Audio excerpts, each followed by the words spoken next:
what ends up happening is I wrote my dissertation in 7 months. So I wrote it fairly quickly. And the faculty were like, well, Ramon, how did you do it? And so what ends up happening is that they start to send me their first year students and second year students at Morgan. Hey, Ramon figured this thing out. Y'all go see Ramon. He can help you out. So I just started helping out students in my program that were a little bit earlier on than me, helping them out. And then I wasn't charging anything back then, but I still had my own work to do like as well, trying to finish my dissertation. I was transitioned to a faculty position. I had all this stuff going on, but I'm helping all these people. And someone told me that I should charge. And I was like, you know what, you're right. And so I started charging people, meeting with them and sitting down. It initially started out where I was editing your documents, but then it got to people kept asking me questions about how do I deal with my chair when they're not responsive? You know, how do I align my theoretical framework to my research questions? So it became more coaching. And so that's where Done Dissertation was kind of birthed, is like from those initial editing services to then more so the coaching. And then I've been doing it ever since, just helping people one-on-one initially. Welcome to EdUp Accelerated Excellence, a podcast dedicated to the advancement of educational effectiveness and equity across both traditional and non-traditional learning experiences and contexts. I am your host for this episode, Jacob Easley II, PhD, PMP. Let's get into it.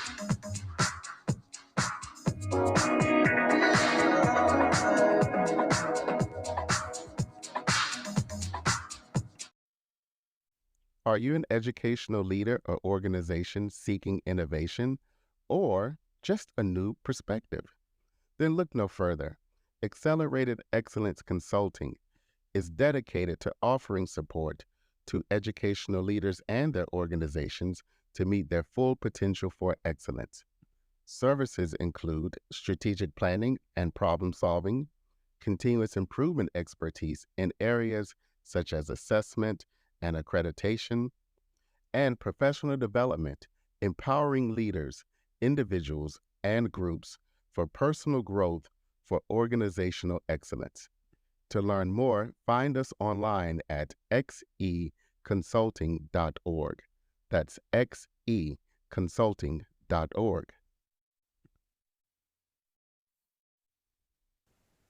Today's guest is Dr. Ramon Goings.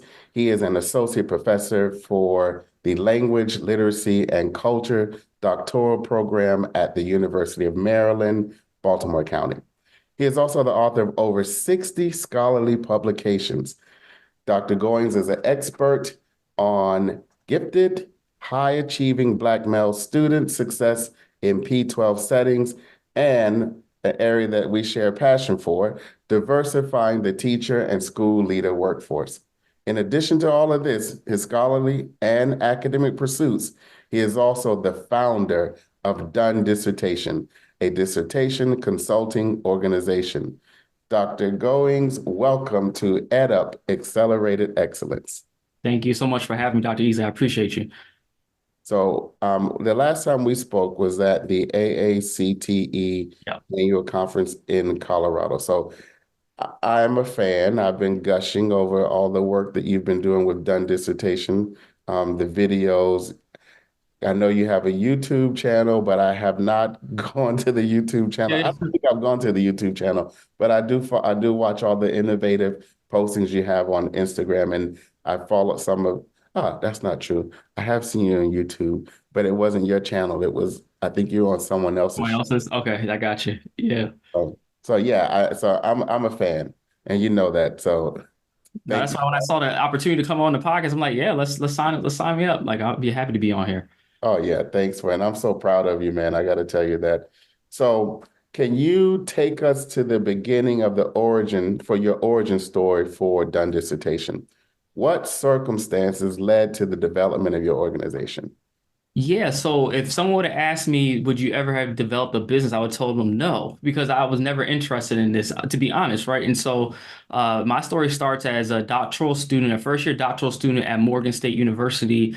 I was working on my doctorate in urban educational leadership. And, prior to that, I did well academically. I got through undergrad very easily. I was on a men's basketball team, had on the dean's list. majored in music, did all these things, right? My master's program I got through quickly, and I thought, oh, getting a doctorate is probably about the same thing.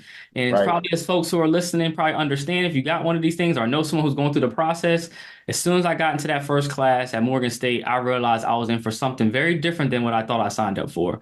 And so one of my first classes, and we joke about it now. So one of my mentors, Dr. Kemet Shockley, he's a professor at the University of Houston now. But when I was a student at Morgan, I took a class with him my first semester, and we wrote papers for the class. And then gives us back feedback on our papers. I'm looking for a pretty good grade. I get to page 3 of the document, and he writes his comment off to the side and said, Ramon, you're going to need an editor and coach in order to improve this. And then I flipped to the next page. He put a big X on the page and was just like, Oh my yeah, goodness. we're going to stop here.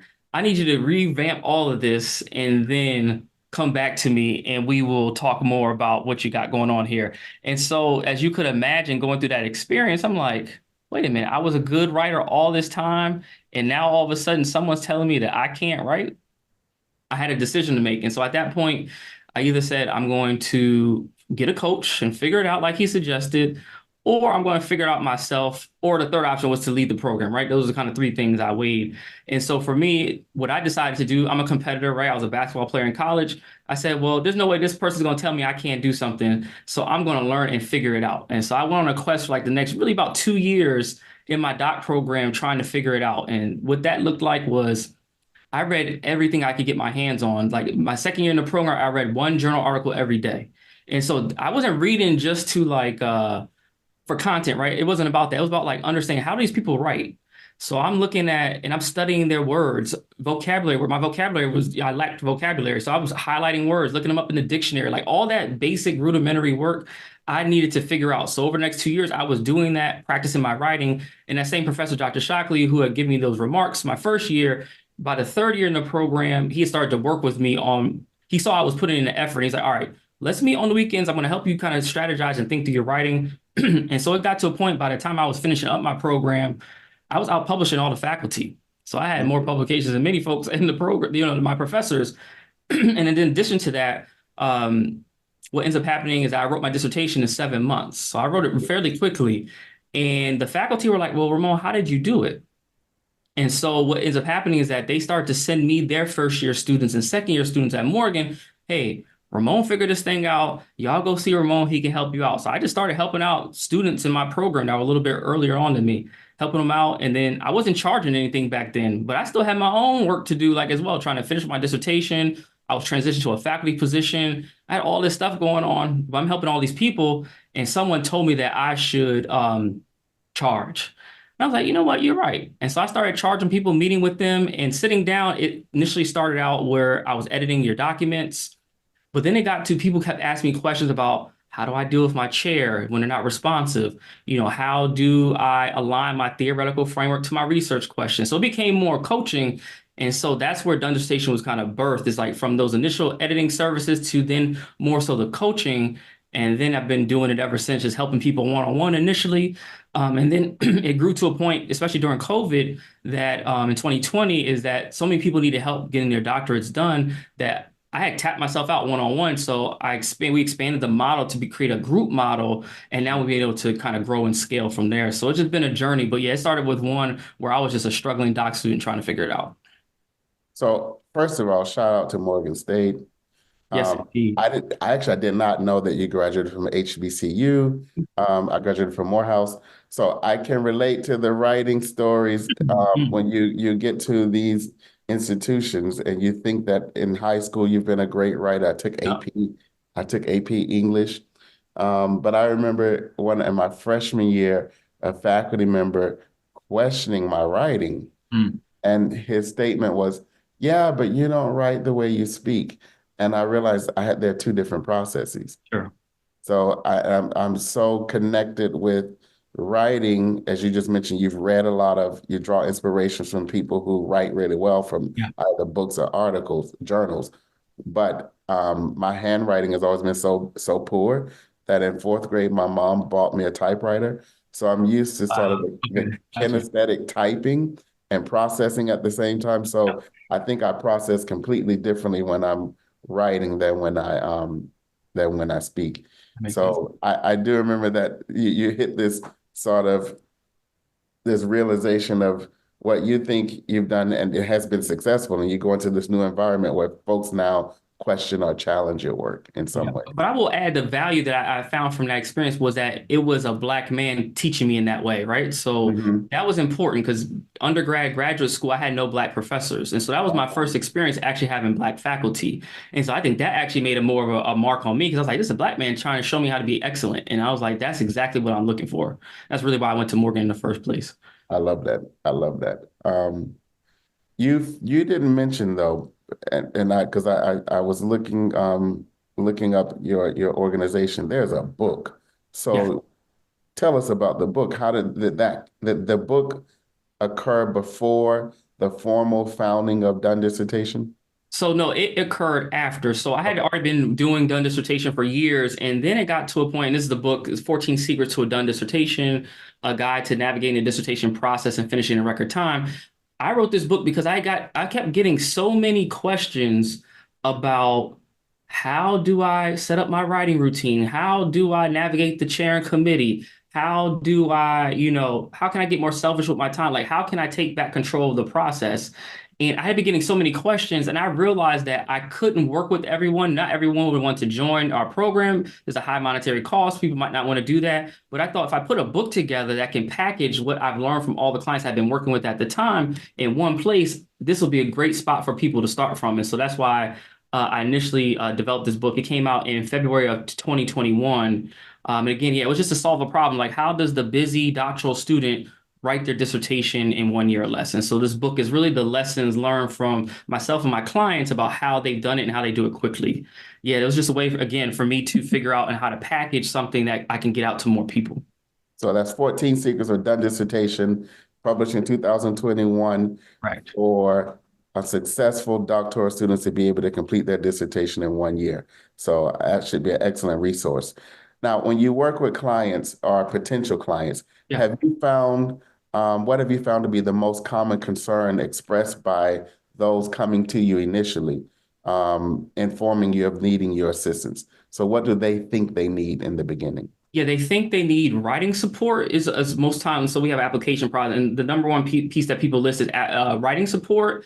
Mm, And actually, honestly, the second one, and I think this is more important, is actually confidence in their mhm, academics. Because what's happening to a lot of students and why they may need support is that they are experiencing and running into faculty members who have just beat them down during coursework and have not fully given them all the tools that they need. So by the time they get to the dissertation and it's expected for them to kind of fly solo, they're lost because they haven't gotten all the pieces. And when they submit work to their chair or committee, they're getting not just feedback, but just degrading feedback like, oh, I don't know why you're doing this topic. You shouldn't be in this program, like that type of stuff. So it like really gets at the confidence of students.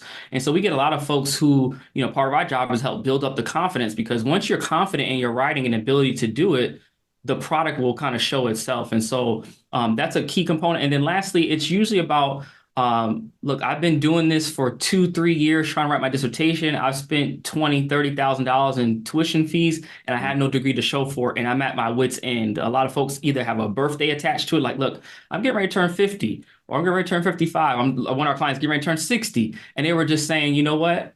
This is my year. I gotta finish this thing. And then they start searching around, like, where can I get dissertation help? Who's doing this? And that's when they run into our content, usually somewhere on LinkedIn or YouTube, and they find us, and then they just kind of dig in more to what we do. And then, yeah, they come to us about just trying to get support and get out of the process. They want to be done, and they want a proven process to help them do it. You bring up a really good point about folks assuming, though, even though you've had some preliminary coaching or training within your doctoral program, the dissertation process often is still a very isolating, I would say, process, and it's expected that you should know how to pull together everything you've learned and do it, like as you mentioned, on your own. And it's like doing anything for the first time. You're buying a house for the first time, Mhm.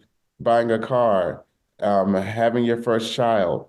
You think you can read a lot, but then in hindsight, you realize, oh, I probably should have asked this question, or if I could have done it differently, I would have done this. So, that first attempt at something is always a challenging. I think we make a gross misconception that you can do something new for the first time on your own. It doesn't mean you can't do it well, but people still need support. Yeah, and I'll add to that too. Like even in our coaching program, and the value I love of the group having a group model is that let's say someone's writing their literature review, chapter two in their proposal, but now they have clients that might be in the program who just gotten through IRB or actually collecting data or maybe writing up their the last chapter. Now they get to hear from and ask questions not only relevant to their what they're going through, but they get to hear from other people who are a little bit further ahead of them about things that they're going through, so that it allows the person who's a little bit farther behind to be like, oh, I need to set myself up by doing A, B, and C because I saw this client going through that. So I want to set myself up right. And that's part of the magic what we do in our velocity coaching program to help people finish quicker because you have that support and people throughout the continuum of the process. So you may have already embedded this in some ways, but I want to ask this question. So Yeah. now that you've worked with clients over time, um, are you finding a common concern, an alignment with the common concern that new clients have with the most challenging aspect that you find to be sort of the true issue that most people have? Is there some difference Trying in to think. what they think they need and what they actually do need? Yeah, for some people have it spot on, right? They know what they need. Hey, I need someone to give me more valuable feedback because I'm not getting feedback from my chair. So if it's a practical issue like that, a lot of Right, folks know what they need. But sometimes on the internal side, because I say the process is a mental process in addition to a physical one of doing the writing and all that. And so for some of those folks, they think they have a physical process issue, like I don't know how to write, right, but it's really we end up addressing the confidence, and through the confidence and then having a strategy. 'Cause I think some people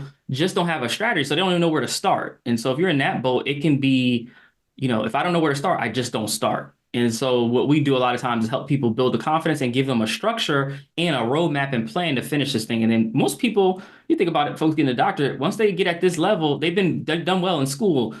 But a lot of times, which is different about the dissertation process, is school gives you the rubric, the template, do A, B, C, D. But you get to a dissertation, it's like you're generating knowledge. It's all on you now, and you don't have a roadmap. So our job is to give them the roadmap. Once they get that, they can follow it, and then they're usually very successful in that. yeah, I can see that. So I'm going to quote some data. It's a bit dated at Sure, this sure. point. So research from the American Council of Education, or ACE. Hmm. Um, there was a 2015-17 study, or the data is from that period. There were 530,000 doctoral and professional degrees awarded. 56 were to white recipients, 25.9% to students of color, 12.1 were for international students, and 6.1% were for unknown racial, ethnic background, students of unknown backgrounds. Hmm. So, how have you found your work um, contributing to equity given that context? Yeah, no, for sure. Our program in particular, I'm just thinking of our graduates who come through our Velocity program. About 88, I think it's 82% or 83% of them are Black women in Mhm. particular. So if you look at it, like we're definitely contributing in that way. I think because I'm a Black man in terms of the content in this space, folks are looking for people that understand their lived experience, who know and can create an environment where they feel safe and supported. So I think that's why, we attract a lot of folks, and particularly students of color in our program, just for that reason. Because if you're in a doctoral program where you're the only one, I'm thinking like one of my clients, they are at Stanford Medical School, for instance. And so they're one of one in that environment. So they're working with us because they have that community aspect to it. And so that becomes really important for students. And so I think, we're seeing it on our end. We definitely have majority students of color that come through our program. And that's, we market and allocate to everyone, but I think that's just who's attracted to some of the work that we do, in particular is our environment. I want to make sure that, our folks spending money, I want to make sure they have an environment where they feel like they can just be themselves, like, because we can't be ourselves sometimes in all these other environments. Mhm. Yeah, that makes sense. So sort of an affinity group in some ways. In some ways, yeah. Do you, and for your services, are they available to all discipline areas, or okay, so you're Yeah. nodding your head. Yes, another audience they can't see you Yeah, nodding. yeah, no, it's all discipline. So I've just to kind of give a range of folks who've come through. I've had mechanical engineering, civil engineering, environmental science, stem cell biology. Let's see, I'm trying to think of other folks right now. Engineering education, higher education, special education, elementary education, communications, human resource development, Mm. just to kind of give you a wide spectrum. So, I mean, humanities to social sciences, the spectrum. So are you finding there's a difference in sort of the expectations for a successful dissertation across disciplines, or is it pretty, I don't want to say static, but universal in some I ways? would say the expectations of the quality of work, and those things are the same. I think where it differs is the how these documents look, honestly. Like, so some places in some programs, like say in the hard sciences, only want their students doing, say, a 3 article dissertation. So they have to produce papers from theirs. Whereas my folks who might be doing a more historical type of dissertation, they will have a lot of chapters because they're going through each aspect of this. I'm thinking one of our students is doing something on a well-renowned artist, and I'm thinking her dissertation is like has multiple chapters exploring this particular artist's work, and so that's very different in terms of how she's approaching the writing and doing those things. So I think the expectation is the same. I think the process for all of them is very similar. It's just sometimes these slight nuances about what certain people want are Mhm. different. But we created a curriculum. I developed a curriculum that covers that whole wide spectrum because at this point I've worked with so many students across these fields. I kind of have a very vast understanding of what they need to get out. So why would you say that it is important for the availability of services like yours outside of the formal campus dissertation committee structure? Yeah, because there's some students that need extra attention, and I want to give both sides of it, right? Because I am a faculty member and I Mhm. have doctoral students of my own. So I see it from both lenses. I try to give students both sides too, so they understand how to work with their faculty. But just to give an example, I was at a conference, actually it was AACT, and someone came up to us at our booth one year and we're looking at our program to help support their doctoral students at the university. And they said, "Oh yeah, we started a doctoral program 2 or 3 years ago. We have 125 students that are enrolled, and we have 4 full-time faculty." Now, if you start doing those numbers, that 125, at some point they're going to be writing a dissertation. There is no way that 4 faculty members can take on that large of a load. It's just impossible. And so, part of our job is to help on, university side is help like support faculty because I just know sometimes faculty are in positions where they want to help their students, but they literally just don't have the time Mhm. because of the numbers, the load that they have for doctoral advising for sometimes for doctoral advising not being counted as much in their annual reviews, tenure and promotion decisions, etc. And they still have to teach and be a highly productive researcher. So it's all these things that are competing with their time, and it's sometimes very hard. And so literally we get referrals for students from their dissertation chairs to say, go Mhm. see Done Dissertation. They can help you, in addition to what we're doing to kind of get you through the process. So that's a good segue to this thought I have in my head. Your clientele base, it's clear that you have individual clients, Mhm. but you also work with universities. Mhm. And so what does that look like? Yeah, we have a university navigator program that we work with universities in where they can have their doctoral students have access to our curriculum, as well as we do monthly professional development to get, because I think it's important to get people not only through the process, but set up for success with the doctorate. And so through our PD sessions, and then we have other things to support students, different workshops and those things they have access to. And then the universities can then, if they want to, pay for some of their individual students that they know need extra support to be in our actual velocity coaching program. And so they have access to that as well. And we're trying to, build that side more because there's something about the burden of the cost being on an individual student to seek the support where this should be something that's just embedded into the structure of doctoral programs. And we have a process and a system. And so now we want to embed our system into what the universities are doing so that students have access to us as a support structure versus having to, go out, pay an additional fee in addition to what they're doing. That's a very good point about equity. So, you know, the cost of attendance, whether it's undergraduate, master's level program, in this case, in a doctoral program, Yeah. completing the dissertation process is part of the cost of attendance.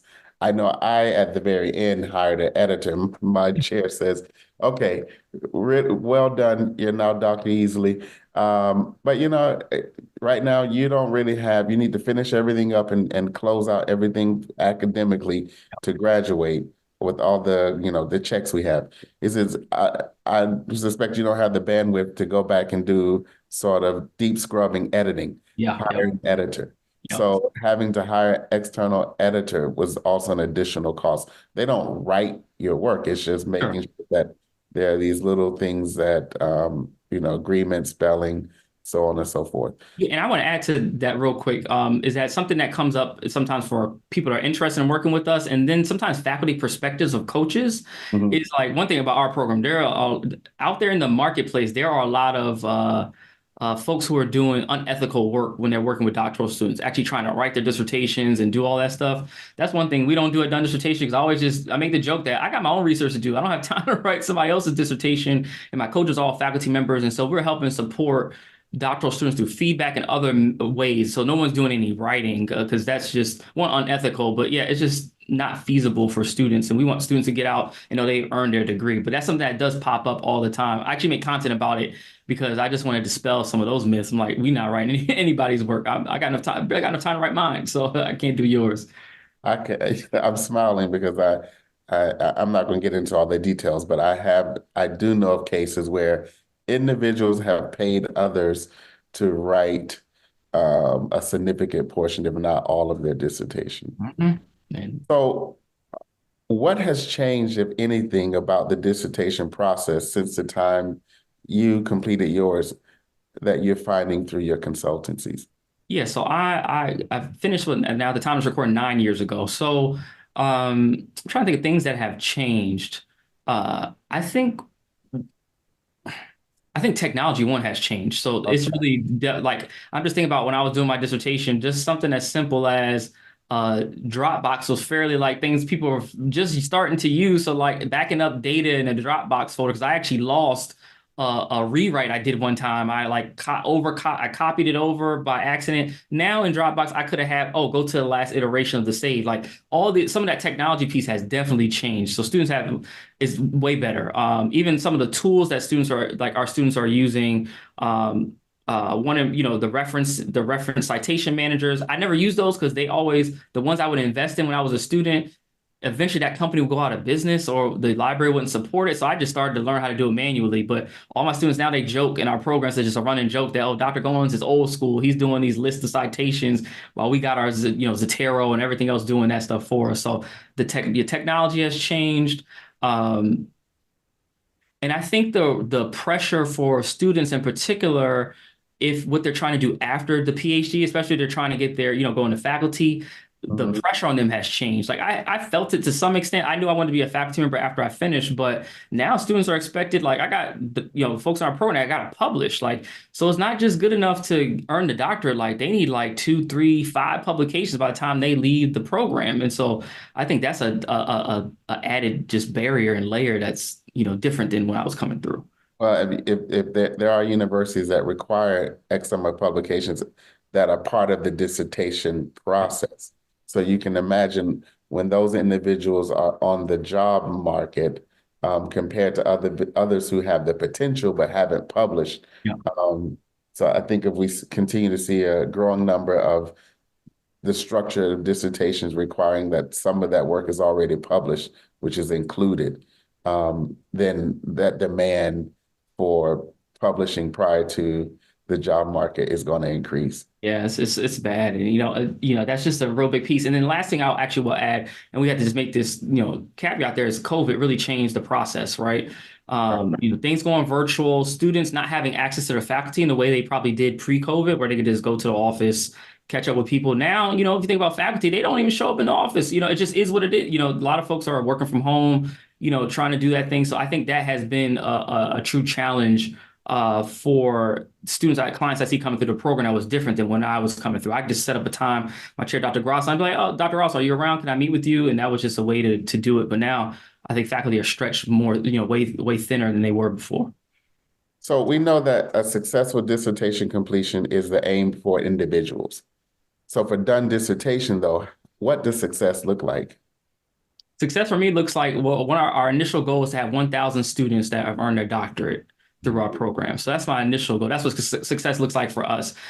Just thinking, couple years down the line. But right now, success looks like, how do I take it, particularly Black folks who are trying to earn their doctorates, where they're going from being stuck and stagnant to actually getting out? Because there are so many folks that are doing such innovative work.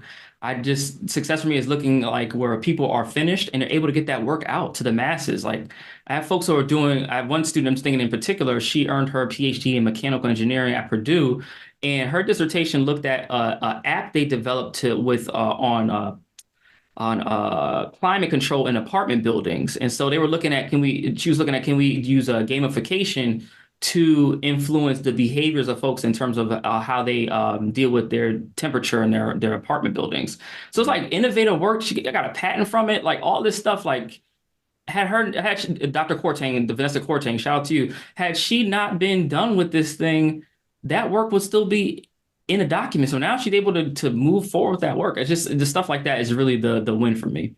Yeah, I can tell. I see you smiling as you're Yeah, talking. because I'm thinking about when she was coming to me like, this is great. Like, this is such like impactful work. Because I own, rental property. I'm like, this is smart. Like, gamify it, see if that outperforms, not game. Like, it's just very innovative work. Yeah, I love that. I love that so much. So looking back at an earlier version of yourself, what Yeah. would you tell Ramon Goings, who is interested in founding Done Dissertation? So what would you tell the earlier version of yourself now? That imperfect action is better than no action. Because I think sometimes when I think about business, sometimes in my mind back then, I would think about like an Amazon or like all these other corporations that are fully developed. They have all the infrastructure, all these things. And so it can feel like, especially as consultants in that type of role, it can feel like I got to have all these things set up in order to be a business. And we get people sometimes, my wife and I, we have a podcast that we talk about the business side of things, and we get people come to us all the time to say like, oh, I don't have my website up, or I don't have this, I don't have that. I'm like, look, do you know who your audience is? Like, do you have a way to get a hold of them? And then can you make them an offer? If you can do those three things, you're in business. All the other things will come as it goes. And so again, I think people, for me, if I would have learned it quicker, I could have, fast forward things by just taking imperfect action. Yeah, that makes a lot of sense. And it's always an evolutionary process. So Yeah. what has changed about your model that you had no foresight or anticipation, if anything has changed? Yeah, going online. I was actually against the whole virtual aspect of doing this type of work. Literally Wow. from 2013, when I was starting to help people, to 2019, I was going face to face in person with people. Like, and my unit, because I wasn't advertising online, I was advertising in the state of Maryland where I live. And so I would just go and I would drive out to people like 20, 30 minutes, actually sit in a coffee shop with people. And so I was like, oh, the only way people can learn and get a transformation like this is through in person. And then, of course, COVID is like, nope, you got to switch that up and try something different. And then once we started having the same success online, I'm like, oh, I can reach more people in this route and still have the same level of success. I just have to change kind of how the delivery is and learn more about like online pedagogy and that type of thing and creating community online. But once I figured that out, it's like, oh, we're able to, quadruple the amount of people we're able to help because of the online function. So that was like the biggest thing that's changed. So COVID really has been the mother of innovation. It did. Yeah, it was. And I remember like in 2019, someone asking, hey, I live such and such. Would you be able to help me? And I was like, no, I only do it in person at the time. Like Oh, back then, I'm wow. like, what was I thinking? Yeah. Did you call them back and say, now we're online? I did actually. They ended up, did they join? I don't think, no, they didn't join. They were doing something else and they were able to finish by that point. But yeah, I did loop back around with them once we transitioned. So what's next for Ramon Goings? Sorry, I just mispronounced your name, but what's next for Ramon Goings and the work of Done Dissertation that the EdUp Accelerated Excellence audience needs to keep an eye out for? Yeah, so what's coming up next? I'm actually in the midst of writing a book, actually. So part of my initial work has been on students, but more and more I see there's a situation happening for faculty, and there's no one in the space providing support for faculty on how to chair dissertations. And so I have a book that I'm in development of right now. It'll be out in the fall 2024, that will address faculty and how to chair dissertations, because there's no space there. We're not taught in a doctoral program. It's not really talked about much in like new faculty orientation and support. So I've built out an infrastructure on how to support faculty through the process. And so I'm writing a book about that framework and how faculty can think through chairing their own doctoral students and make sure they're successful as a faculty member as well. Because like I've been able to chair, I've been on 41 committees. We helped over 100 clients in Done Dissertation, and I've been a productive researcher and all those things. So I developed the system for myself first, and now I'm going to talk about that in the book, in a system for faculty that they can implement. And so Oh, that's a new thing coming up now. that's really brilliant. Are you going to address the fact that you have cultivated a particular group of of clients? So as we talked about affinity spaces and how that might influence faculty support for Correct. students of Yeah. color. Because we hear what students need. They're hearing what am I looking for from my professors? And it's things that sometimes the professors may not be recognizing of or know, or the fact that, faculty may not set expectations with students. It's just sometimes the communication things are really just not systematized. It's there, but it's just not a system to it. And so I want to teach people the system of it. And then actually rolls out and do faculty training as well. Because I think it's a piece that's missing. I just had a piece come out in Inside Higher Ed where I'm starting to put the ideas out there so folks can kind of have an understanding as we build up to the book launch. And so, yeah, just all trying to put those pieces in place for faculty next. That's brilliant. So Inside Higher Ed, check it out. Do you have the title for that one? Yeah, the title of the article is I'm chairing my first dissertation. What do I do? I'm chairing my first dissertation. What do I do? Perfect. So that is an excellent resource and a preface to the forthcoming book. Thank you for this time, allowing us, the EdUp Accelerated Excellence audience, to learn with you and from you about the dissertation process. And again, where will folks who are interested in your work, where can they contact you or learn more? Yeah, so if you're a doctoral student and you're in need of, if you're, I'll give you some caveats. If you're a first year, second year doctoral student who's still in coursework, what I would recommend for you is to actually grab the book, 14 Secrets to a Done Dissertation. You can get this book on our website at www.thedonedissertation.com/book. And if you just happen to go to the Done Dissertation website, you'll see a tab that says book. You can go there to grab a copy. If you are a doctoral student who has been struggling with your academic writing and trying to figure out how do you move forward through this process of writing, we have a new training that's called Elevate Your Academic Writing, and you can get access to that training. I'll give you two ways to get access to it. You can text the hashtag Elevate, so hashtag ELVATE to the number 301-701-2466, or you can go on your smartphone or computer and you can go to www.thedonedissertation.com/elevate. You have access to that training. And then lastly, for my folks who are actually writing their dissertation, we have our Velocity Group Coaching Program. It is a coaching experience to help you write and defend your dissertation in 1 year or less. So if you're looking for that type of support and you're a doctoral student, you can get access and learn about our program at www.velocitydissertation.com. And for my faculty folks who might be listening, if you're in need of support and your programs please feel free to reach out to us. There's a contact form on our website at www.thedonedissertation.com. Because again, we're trying to support more faculty and also work with you all to support your students. So looking forward to connecting with folks in those different areas. And all of these links will be added to our website at edupxe.com. That's hosted by Podpage. A little shout out to Podpage there. So when you click on the episode itself, you will be able to see Dr. Going's profile and his resources. In addition to that, you can find this episode and others on all of the major podcast outlets, including Apple, iHeart, Spotify. Thank you all for sharing this time with us. And Dr. Goings, thank you so much. Thank you so much. Appreciate it. Thank you for engaging with the EdUp Accelerated Excellence community. You can find this episode and others on Spotify, iHeartRadio, and Apple Music. And if you like this episode, please don't forget to follow us and share within your network.